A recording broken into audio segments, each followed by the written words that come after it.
dilihat.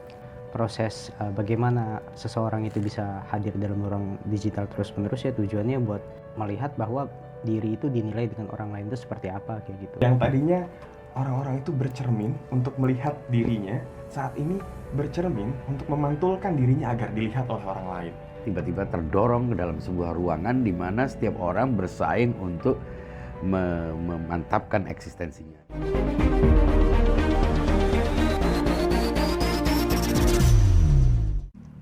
Selamat datang di Dialog Diagnosa Logika. Hari ini kita akan membahas tentang digital narcissism, di mana manusia modern saat ini membuat jati dirinya dalam pantulan layar. Kali ini sudah hadir bersama saya dua narasumber. Yang pertama dengan Daniel, sahabat saya, yang berperan sebagai pelaku dunia digital atau sebagai korban dunia digital. Bisa juga korban masuk ke situ. Dan dengan Pak Muhsin Labib sebagai logikawan yang akan melihat dari sudut pandang filsafat. Oke, Daniel, apa aja nih keresahan terkait dunia digital? Kalau kita bicara tentang Barli tadi bilang bahwa adanya self ya. Self itu kan konsep kedirian ya. Konsep kedirian itu nggak mungkin berdiri sendiri kan. Dia harus relasional gitu. Karena self itu kan pada dasarnya kan dia adalah titik diferensiasi kita dengan yang lain gitu. Tapi dalam realitas digital itu self itu bekerja untuk tujuannya buat apa? Ya merekayasa diri menjadi sesuatu yang lain gitu. Makanya ada proses editing, ada proses visualize gitu. Adapun proses bagaimana seseorang itu bisa hadir dalam ruang digital terus-menerus ya tujuannya buat melihat bahwa diri itu dinilai dengan orang lain itu seperti apa kayak gitu.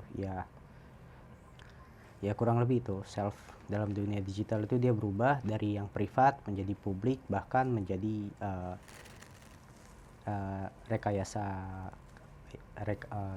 proyeksi rekayasa diri gitu, kurang lebih gitu. Kalau dari Pak Muhsin, tadi Daniel kan sempat bilang bahwa saat ini tuh orang-orang tuh ingin dilihat. Ya mungkin yang tadinya saya coba sambil terjemahkan, yang tadinya orang-orang itu bercermin untuk melihat dirinya, saat ini bercermin untuk memantulkan dirinya agar dilihat oleh orang lain. Nah, di dunia modern yang saat ini jati diri dipantulkan layar, bagaimana sih untuk eksistensi diri itu dilihat dari sisi filsafatnya? Ya, kalau seperti yang tadi yang disampaikan oleh Bang Daniel, bahwa orang itu cenderung untuk menunggu penerimaan orang lain. Dia lebih mengutamakan ruang publik daripada ruang privat. Dia tidak lagi menganggap eksistensi privatnya sebagai sesuatu yang penting, tapi bagaimana diterima orang, itu menurut saya itu karena kita tidak punya kesadaran eksistensi sejak awal. Kita tiba-tiba terdorong ke dalam sebuah ruangan di mana setiap orang bersaing untuk memantapkan eksistensinya, dan karena dia tidak memiliki definisi yang otentik tentang eksistensi, akhirnya eksistensi direduksi, dilucuti makna aslinya menjadi pengakuan. Ketika diakui, maka berarti aku ada. Kalau aku tidak diakui, berarti aku tidak ada. Jadi eksistensi menjadi sebuah produk pengakuan, bukan sesuatu yang berangkat dari diri sendiri. Jadi sebelum diakui, dia merasa terisolir, dia merasa tersingkir, dia merasa tertinggal. Makanya orang berusaha untuk menjadi bagian dari arus ini, karena arus inilah oksigen di mana dia mendapatkan eksistensinya. Jadi eksistensi sudah direduksi, sudah dimanipulasi maknanya sebagai sebuah pengakuan di luar. Aku ada karena aku diakui. Tapi ketika aku tidak diakui, aku tidak di-like, aku tidak punya pengikut, aku tidak ada yang menanyakan aku, tidak ada yang mengakui keberadaanku, berarti aku tidak ada. Jadi keberadaan menjadi sebuah atribut, bukan sesuatu yang fundamental. Gitu menurut saya. Bro Daniel setuju dari apa yang di-statementkan oleh Pak Labib? Ya, jadi kalau kita bicara tentang bagaimana masuk ke dalam sebuah ruang ya, terutama digital ya. Digital kan space within no space gitu ya Pak ya. Dimana ruang itu tidak terbatas pada titik fisik gitu ya. Bahkan yang kalau kita bicara tentang arsitek pun itu bicara fisik, tapi dia merubah pola perilaku seseorang ketika di ruang itu gitu. Kalau di ruang digital ternyata mereka punya mekanisme otoritas juga gitu. Mekanisme otoritasnya gimana? Yaitu invisibilitas, dalam arti hadir di dalam ruang digital itu ya jelas harus terkuantifikasi oleh jumlah likes, jumlah seberapa pengakuan didapatkan gitu. Dan juga kalau dibilang manusia itu kan pada dasarnya nggak selamanya rasional ya Pak ya. Ada titik dia harus melakukan tindakan mimikri gitu kan. Apa itu? Mimikri itu jadi dia mengikuti ide. Kalau saya sih bilangnya bukan ide tapi hasrat, menghasrati hasrat orang lain gitu. Pingin diakui gitu. Hasrat orang lain. Contohnya Meniru hasrat orang lain. Ya, jadi manusia itu kan bekerja, evolusi manusia itu kan bukan hasil dari pengetahuan hari ini aja gitu, tapi kan produk dari sejarah yang panjang. Ya. Nah, kalau contohnya kita ambil logic influencer gitu ya. Influencer itu kan logika bangunannya itu kan dia bangun komunikasi yang afektif. Afektif, intimate, dalam, tapi ini overdosis gitu. Tidak ada verifikasi logis gitu. Nah, artinya saya melihat bahwa ya permasalahannya itu ruang digital ini mengkondisikan seseorang untuk menjadi seperti orang lain gitu. Oke. Ya, dan yang kita tahu bahwa ruang digital itu nggak pernah lepas dari kata rekayasa gitu. Rekayasa kuantifikasi yang Bapak bilang tadi ada istilah logik performatif ya Pak ya. Oke. Jadi kalau misalnya di ruang digital itu ya kita harus ngapa-ngapain gitu dalam bentuk cara apapun supaya kita dapat atensi dari banyak orang. Nah disitulah titik kehadiran dan keberadaan Bing in digitalism bisa terjadi gitu. Oke. Mungkin jelas nggak pendapat Barli? Cukup bisa dimaksud. Iya. Cukup Pak jelas. Labib mau memberikan tanggapan? Iya, ini menegaskan bahwa kalau menurut filsafat kan, terutama metafisika yang sekarang sudah tidak dianggap sebagai filsafat, sebetulnya itu justru adalah itu tidak dianggap sebagai bagian dari knowledge. Sebetulnya persoalan kita itu kalau kita sudah mengafirmasi eksistensi kita, kita tidak memerlukan pengakuan dari orang lain karena eksistensi itu adalah pengalaman diri sendiri, bukan pengakuan. Nah, bagaimana kita mendapatkan pengakuan eksistensi orang lain? Bagaimana kita bisa menjadi ada ketika kita diterima oleh orang lain? Itu artinya kita kehilangan eksistensi kita. Dan kita di saat kita tidak memiliki kesadaran, tidak punya keputusan otonom terhadap eksistensi kita, maka sebetulnya sudah kehilangan eksistensinya. Dan karena itulah akhirnya mengikuti arus. Dia sudah bukan dirinya. Karena dirinya sudah dihancurkan, dileburkan, dihilangkan dalam atensi orang lain. Ketika orang lain menerimanya, menyukainya, menyanjungnya, dia merasa hidup. Oke. Ya, jadi kalau dibilang Pak Labib, jadi sebenarnya ketika kita masuk ke dalam satu mekanisme society gitu kan itu ada habitus tuh. Habitus itu kan sifatnya dia menginvasi dengan ide-idenya gitu. Kayak kita masuk ke dalam supporter bola, pasti kita punya cita-cita pengen menjadi bagian dari mereka supaya kita diakuin, menjadi bagian. Ataupun istilahnya kalau dibilang kita terbenam di dalam realitas yang mereka bangun gitu. Keterbenaman gitu. Ya, keterbenaman digital itu kan artinya kita masuk ke dalam ruang digital menyerahkan kognisi, afeksi kita sampai ya kita lebih nyaman di titik itu sebagai perlarian dari dunia yang terbatas ini kan gitu ya. Atau karena kecewa terhadap realitasnya yang keadaan realnya. Ya, jadi kan kalau realitas itu ada istilahnya dopamin, Pak Labib. Iya, Di penelitian di China sana kan banyak anak gaming yang hobi gaming itu mereka dilakukan rehabilitasi.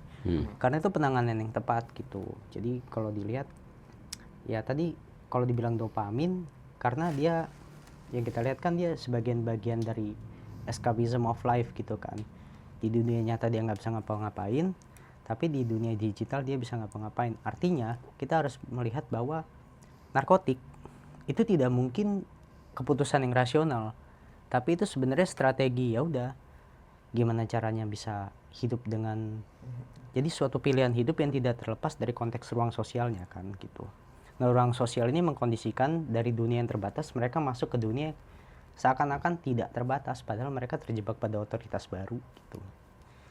Jadi saya bilang kita nggak mungkin bicara tentang kebebasan di ruang digital. Oh, itu justru lebih determinan gitu, lebih determinan karena cara kerjanya persuasif. Dia bicaranya tentang imanensi, merubah kesadaran gitu, secara halus gitu. Istilahnya kita harus melihat dengan wajah yang cukup curiga. Pernah kita bahas tentang kemajuan zaman ya, Pak ya. Ya, kemajuan zaman itu kan penindasan tanpa interupsi gitu. Itu saya baru ketemu jawabannya, oh ternyata ini penindasan tanpa interupsi gitu. Artinya determinan gitu. Maksud tanpa interupsi itu gimana? Coba dijelasin. Yang kita tahu dari digitalisme ataupun komputer ataupun mesin itu kan sebagai titik mitologi kemajuan ya. Mitologi kemajuan. Ya. Oke. Yang penting itu kan bukan fungsinya aja. Sebelum fungsi itu bekerja dia harus menanamkan makna. Makna. Ya. Makna itu kan operasi logik dari mitologi yang apa ya istilahnya orang itu nggak perlu ngerti operasi teknis algoritma. Tapi dia cukup menerima dengan lapang dada bahwa ini adalah kemajuan gitu. Itu sebenarnya dibuat sulit supaya kita tidak tahu. Iya. Apa gitu? Itu yang perilaku negara Kafka yang pernah dibahas tuh. Orang cenderung karena terlalu rumit, ya sudahlah kita ikuti, yang penting ini maju. Yang penting ini cepat, yang penting ini mudah. Iya. Kita lebih menyukai simplifying information gitu dibandingkan dengan kenyataan yang kompleks dan rumit gitu. Dan terkadang ini kan proses normalisasi gitu ya. Kita kan ada indoktrinasi bahwa ini adalah kemajuan, tapi di depan mata kita melihat proses negasi besar-besaran terhadap kehadiran manusia dalam ruang ekonomi gitu, dalam ruang technical area kayak gitu. Jadi ya itu saya melihat bahwa di sini harus kita kaji lagi. Teknologi itu bukan secara instrumental aja kita pahamin, tapi ternyata juga kenyataannya membahasakan hal yang berbeda, yaitu apa? Negasi subjek di dalam hidupnya gitu. Oke, Daniel, ada sedikit pertanyaan yang menggelitik. Tadi terkait teknologi, terkait dengan perilaku, kepribadian. Apakah karena teknologi yang semakin maju sehingga mengubah kepribadian manusia sampai ke dunia digital, atau karena kepribadian yang berubah yang ingin menunjukkan dirinya narsis sehingga lahirlah teknologi, sehingga jadi kecanduan sosial ini terjadi, FOMO ini terjadi? Menurut Daniel dari sudut pandang yang mana lebih dulu sebenarnya? Itu saya mungkin Pak Labib saya izin jelasin dulu ya Pak Labib ya soal itu. gitu. Silakan Mas. Jadi kan saya kemarin tuh baca bukunya Johan Haidt gitu ya. Jadi itu judul bukunya kalau di Indonesia kan itu kan generasi cemas ya, tapi bukan generasi emas gitulah. Jadi kita jangan terlalu narsis semuanya seakan-akan mengkritik omongan siapa gitu, nggak perlu lah gitu. Tapi dalam terjemahan Inggrisnya anxiety, generation anxiety gitu ya. Jadi dia mengafirmasi fakta gitu bahwa ya dengan gempuran stimulus digital, informasi digital itu sebenarnya melakukan DDoS attack. DDoS attack itu denial of service itu loh, terhadap kapasitas kognitif kita. Itu meningkatkan angka depresi gitu, meningkatkan angka anxiety, ADHD. Itu penelitiannya di Amerika yang mengafirmasi bahwa dari awal anak-anak Gen Z lahir, mereka sudah harus hadir dalam ruang digital di mana mereka harus terus perform, logik performatif gitu. Permainan itu kan logiknya sinkronisasi. Memahami. Contohnya? Ya kayak main kelereng, main lompat, main petak umpet itu kan bicara tentang sinkronisasi bukan menang kalah gitu. Tapi kalau di gaming industri kan anak-anak langsung dihadirkan lu harus menang, lu harus kalah, lu harus top up. Bahkan lu harus yang top up bahasanya lu kayak dapat gacha gitu, itu kan perjudian misalnya kayak gitu. Tapi ya udah, tapi nggak dipahamin kali, bro. Itu judi, bro. Ya. Gitulah. Iya. Gitu. Dari Pak Labib mau coba menyampaikan tadi? Sebetulnya apa yang disampaikan Bang Daniel itu cukup menggambarkan bahwa saya melihatnya dari satu sisi. Intinya kalau manusia itu akan terjebak terus di dalam dunia yang palsu ini, ya dia makin menjauhi dirinya. Bayangkan dia lebih serius dengan dunia yang tidak nyata, tapi dia berusaha untuk menganggapnya itu nyata, sehingga dia tidak peduli walaupun dalam kehidupannya itu dia tidak berprestasi, tapi dia di dunia virtual itu seolah-olah dia berprestasi, bijak, bermoral, dia santun, padahal di dunia nyata yang tidak. Dan karena dia tidak sendirian, Karena orang lain juga begitu, akhirnya ini pun diterima sebagai sebuah kemestian, kewajaran dan lain sebagainya. Padahal jelas-jelas palsu. Dulu orang, ini contoh nyata, dulu orang memamerkan kekayaan itu dianggap tidak bermoral. Tapi sekarang orang itu justru banyak penggemarnya. Orang ingin dipuji itu dulu kayaknya nggak patut gitu loh. Tapi sekarang orang suka dipuji, membanggakan pengikut. Dulu kan rasanya itu tidak patut. Malulah orang. orang dipuji cantik itu dianggap pelecehan zaman dulu. Ya, kamu cantik, maksudnya apa? Tapi di sini orang ingin dengan segala macam cara, iya. Sehingga kalau dia tidak dibilang cantik, dia belum cantik gitu loh. Jadi cantik itu bukan kesadaran dari dirinya.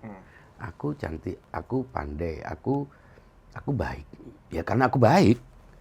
Enggak, aku belum baik kalau aku belum diakui baik.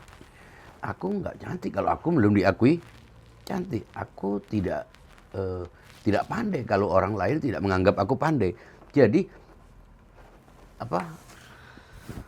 konstruksi semuanya itu pengakuan, dan itu membuat kita akhirnya menganggap realitas yang sebenarnya realitas bukan realitas lagi. Nah, ketika realitas yang sebetulnya realitas itu tidak diakui sebagai realitas, ya dia sudah bukan dirinya. Dan karena itu di dunia yang tadi itu artificial, itu norma-norma moral yang berlaku di dunia nyata tidak dipakai. Makanya tidak perlu malu orang nari-nari dengan tindakan apapun yang tidak masuk akal. Busana yang minim iya, itu di sana fine saja, baik saja. Tapi di dunia ini tidak berlaku gitu. Jadi agama, norma, etika itu dianggap untuk dunia yang berdebu ini, untuk dunia yang tidak ideal, tidak sempurna ini gitu, yang terbatas ini. Sementara inilah realitas yang sejati. Itu. Tapi kalau di sisi real saat ini, kan ada yang bisa menyebut siapakah diri kamu sebenarnya atau versi terbaik diri kamu itu bisa dilihat dari sosial medianya. Bahkan banyak mencari kerja untuk memvalidasi seperti apa sih orangnya, dia tuh melihat ke sosial medianya, karena bisa dibilang apa yang ditampilkan di media sosial itu bisa jadi benar-benar dirinya yang asli, atau bahkan kepalsuan yang sangat hakiki dalam artian. Ya karena orang lain juga melakukan itu. Jadi akhirnya menjadi hukum yang sama gitu loh. Nah, tapi sekarang bagaimana kita membatasi atau memisahkan antara saya yang secara nyata dan saya yang secara digital? Sekarang hampir sulit untuk dilakukan kalau kita lihat. Itu ada jadi paradoksnya, diskonektivitas ya antara aku yang mengalami ya Pak ya, sama aku yang dihadirkan gitu ya. Jadi aku yang dihadirkan di dalam ruang digital itu bukan sepenuhnya, tapi mungkin itu kemungkinan besar itu adalah rekayasa sebuah harapan, yang sebuah hasrat yang nggak mungkin terhastrati kan gitu ya. Sebuah ruang di mana kita bisa memodifikasi diri kita seperti apa, kayak contoh lewat avatar, lewat editing foto. Tapi aku itu bukan diri kita lagi gitu. Tapi lama-kelamaan kita menganggap itulah yang nyata, seperti yang dikatakan. Orang juga akan mengukur diri kita dari itu, bukan dari kenyataan yang sebenarnya. Itu konsep keterbenaman digital Pak. Jadi kalau disebut itu kayak kita menganggapnya keterbenaman, sementara mereka menganggapnya itulah real life. Ya di dalam keterbenaman itu kan logiknya gini Pak, kita tenggelam di dalam lautan gitu. Kalau kita tenggelam kan kita nggak tahu lautan itu apa, tapi kita telah menjadi bagian daripadanya kan lautan itu gitu. Dalam arti kan ada sih solusinya gitu. Saya kan baca satu yang Stand Out for the Light gitu, di bab terakhirnya dia ngasih solusi akhirnya Pak. Itu gitu. Ini happy ending berarti. Enggak, ini bukan happy ending. Sebenarnya dia juga mengunci kata kunci regulasi pemerintah ataupun segalanya gitu. Meskipun regulasi pemerintah itu seringkali reaksioner kan gitu ya. Masalahnya muncul baru. Bukan back to offline, semuanya kita cabut kabel-kabel ini semuanya. Bukan, tapi lebih ke arah. Ini kan kalau bicara platform itu kan pertarungan kontestasi will ya. Will itu kan kehendak gitu ya. Antara kita yang dikehendaki oleh si pemilik platform atau kita menghendaki diri kita gitu. Kontestasi antara realitas yang kita di luar, objektivitas, dan ruang subjek pikiran kita. Pikiran itu kan hasil kontestasi gitu. Bukan dia berdiri sendiri gitu. Iya pasti. Ya kalau saya baca tulisan Bapak Sadrian gitu ya. Unifikasi realitas gitu. Kalau kita bicara realitasnya terjebak pada subjek ya sudah itu bukan realitas lagi, itu relativitas kan gitu. Tapi realitas itu ya dia terkoneksi gitu kan ya. Dan yang paling penting dari keterbenaman digital itu orang sampai tidak tahu Pak, dalam arti mana nih realitas yang sifatnya organik gitu. Organik itu yang kita alami gitu. Kalau kita kan ada dua realitas nih dijelasin di Mark Steggart. Aku balik lagi, ada embedded sama embodied. Kalau embodied itu kan semua fungsi organ kita, sensor kita itu kita gerakan. Tapi kalau embedded itu dia tertanam melalui skema algoritma tadi. apa sih, jadi kayak ada istilahnya kesenangan yang tiba-tiba muncul melalui skema informasi yang katanya tadi FOMO. FOMO itu kan mengeksploitasi ruang evolusi kita, Pak. Rasa ingin tahu, kita dieksploitasi sama sistem gitu. Manusia kan pingin tahu kan, maksudnya pingin tahu itu kan basis survivalitas. Kalau dia nggak tahu, itu bicara tentang keselamatan diri kalau dulu gitu kan. Tapi kalau sekarang kan rasa ingin tahu itu diintenskan, intensitasnya, hasratnya diintenskan gitu sama informasi. Lu ngikutin ini sampai mungkin satu saat lu Bukan capek. untuk memastikan keselamatan dirinya, Ya, itu bukan bagian dari survive. bukan. Karena sekarang Tapi- FOMO tuh udah jadi validitas diri ya, dimana dari yang tadinya takut akan ketinggalan sesuatu, tapi kalau dia nggak tahu hal tersebut, malah dia takut nggak dilihat atau ditinggalkan berarti saat ini. Karena itu juga, bro, satu hal yang perlu diketahui gitu ya. Ada proses yang lebih menyakitkan dari kematian fisik gitu ya. Yaitu proses isolasi. Orang akan takut dia ketinggalan informasi, orang akan takut tidak terlibat Kenapa terhadap takut sesuatu. Ya karena rasa takut itu bicara, kalau kata Heidegger ya Pak ya, ketiadaan gitu. Nggak Nihilitis. eksisten gitu. How to exist ya terus mengetahui gitu. Kalau kata ya mengetahui Validasi. itu kan cara kita mengadakan diri dalam realitas gitu. Dengan tidak mengetahui ya kita masuk ke dalam ruang hampa. Dan ruang hampa itu sebenarnya lebih mengerikan dari kata kematian fisik itu, Pak. Karena dia bicara tentang alam ketiadaan itu, ya mungkin penjelasannya agak panjang, tapi Alam ketiadaan. ya ketiadaan itu kan kalau Ketiadaan yang relatif tentunya, bukan ketiadaan mutlak yang dibahas oleh Mullah Sadra. eh, Sebab begitu kita sebut ketiadaan, sebetulnya dia ada sebagai konsep, sebagai gagasan, sebagai kata, sebagai bahasanya mah insekuritas gitu, karena dia masukin ke dalam ruang yang tidak dapat dikalkulasi gitu ya. Kalau kata Heidegger, saya pakai Heidegger ya Pak. Iya, Mungkin kalau Heidegger Sadra kan- Bapak bisa jelasin, tapi Sambil minum dulu. kita masuk ke dalam satu ruangan gelap iya. yang kita nggak bisa meraba gitu. Muncul anxiety, muncul insecurities, kita harus pingin tahu, Ingin akhirnya mencari tahu untuk memastikan bahwa kita aman. iya gitu. Iya, memang itu pun cara kita untuk mengatasi. Kalau ternyata yang gerak di jendela itu ternyata angin, ya oke. Tapi kalau ternyata itu adalah sesuatu yang bisa berbahaya, kita juga sudah siap-siap. Memang itu alami pada setiap manusia. Iya. Tapi saat ini tuh ada loh, gini, Pak Labib dan Daniel. Ada orang yang dengan hebat bisa menutupi jati dirinya di dunia online. Contoh, beberapa rekan saya temukan, itu dia menggunakan second account.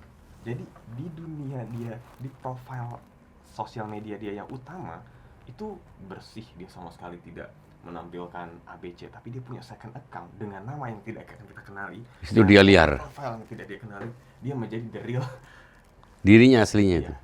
Cermin dari dirinya. cermin dari dirinya. Nah itu apakah menjadi sesuatu akibat FOMO, sosial media yang gara-gara semuanya serba online yang harus menunjukkan ya, jadi karena dia takut tidak mengetahui sesuatu, akhirnya dia mengikuti hal tersebut bukan dengan dirinya yang asli tapi dengan second account dia. Yang mana yang real di antara dua itu? Mana yang real coba? Yang mana yang real? Yang mana yang real? Kita nggak Kayaknya yang real adalah yang lebih mencerminkan dirinya adalah yang anonim itu. anonim. Atau yang ketiadaan apa? Ketiadaan nafas itu paling real tuh. Ada nafas. Enggak, minimal ketika dia mencerminkan dirinya yang liar, yang brutal, yang tidak mengikuti aturan, yang tidak tidak berusaha untuk menjaga image-nya, Banyak komentar-komentar itu menggunakan akun fake semua, anonim semua. yang ya Yang di sering komentar-komentar dengan seenaknya apa. Itu emang kalau di call apa tipe dual kognitif teori kan ada dua sistem cara berpikir ya. Saya nggak bisa itu bikin akun palsu kemudian saya keluar dari diri saya yang asli, nggak bisa. Suatu saat Bapak pasti bisa kalau Bapak agak lama di situ. mungkin Nggak gini, bisa, nggak tahu. Saya berusaha pernah ingin ngasih komentar yang agak pedas lah, Bu. Karena Langsung lupa passwordnya dan hilang gitu aja. karena ekosistem di dunia digital yaitu informasi yang sifatnya mengclickbait seseorang untuk marah-marah. Bisa dicek gitu kan ya. Mm. Terus kalau jadi setiap sosial media itu dia punya rejim afeksinya, Pak. Ada yang bicara tentang bagaimana membangun hubungan erotisme gitu ataupun apa. Cuma yang kalau saya lihat belakangan untuk membangun retensi pasar engagement gitu, kelanjutan, ya distribusi ekosistem informasi itu ya mendorong orang untuk mereaksi gitu Pak. Karena di ruang sosial media itu justru yang terjadi adalah bukan proses koneksi yang produktif, enggak. Dia bicaranya soal itu apa? Proses pelepasan hasrat Pak. Kalau saya bilang kalau di Deleuze ya, di mana di dunia nyata dia nggak bisa, dia terotorisasi, terbatas, tapi di sini dia terkondisikan, terbebaskan untuk melakukan human nature-nya, instinktifnya gitu. Karena kan kalau di sosial media itu lebih mereka cenderung menggunakan insting daripada pakai kata sehat gitu. Karena di situ akhirnya ya overall biologic ya predefined objektifnya tetap ya meningkatkan engagement. Satu-satunya rejim yang bicara tentang maksudnya sosial media itu tidak bilang menjaga etika, enggak. Industri vaping sama industri rokok dia nggak akan bicara tentang etika, dia tidak akan memfokuskan diri tentang etika, tapi dia akan lebih memfokuskan bagaimana nih proses produksi. Kalau bicara bisnis besar ya Pak ya, produksi, sirkulasi kapital, kelanjutan bisnis, investment itu lebih utama. Dan kalau misalkan kita cek di pasar atensi, ya kita adalah source of monetization gitu, gitu. Kita komoditasnya gitu ya. Ya kita komoditas. Seolah-olah kita pengguna padahal kita adalah yang dijual. Ya. Seolah-olah kita pembeli, kita adalah objek yang kita dijual. Yang menjadi roda berputarnya algoritma gitu ya. Kita baterai. Oke. Mungkin cukup pembahasan. Tapi gini Mas, tadi kita kan tidak berbicara tentang narsisme. Ya. Mungkin sedikit, karena orang mengetahui narsisme ya orang yang hanya ingin dipuji. Tapi mungkin di dunia digital sudah mengalami pengembangan makna yang jauh sudah. Gimana itu? Jadi kan narsisme kalau digital. Kita bicara tentang sirkulasi informasi itu kan dia nggak selalu melulu tentang bagaimana fungsi informasi dibangun gitu ya Pak ya. Tapi sebenarnya itu skema pelepasan hasrat gitu, di mana hasrat diproduksi, disebarkan dan diintensitaskan. Kalau kita ada namanya scapegoating gitu. Scapegoating itu kan bagaimana realitas yang begitu kompleks kayak adanya tragedi besar kemanusiaan tapi yang disalahkan satu orang gitu. Manusia emang secara nature dia butuh tempat pelampiasan ekses hasrat gitu. Jadi membuang kotoran hasrat ini kemana sih ya? Ke titik-titik tertentu gitu. Karena dia ditekan di ruang realitas dia, misalnya di kantor, ataupun mungkin kalau kita bilang manusia itu kan didomestikasi oleh otoritas. Otoritas itu kan mendomestikasi, membuat aturan, membuat pembatasan, membuat rezim berpikir, bagaimana mengatur pola perilaku.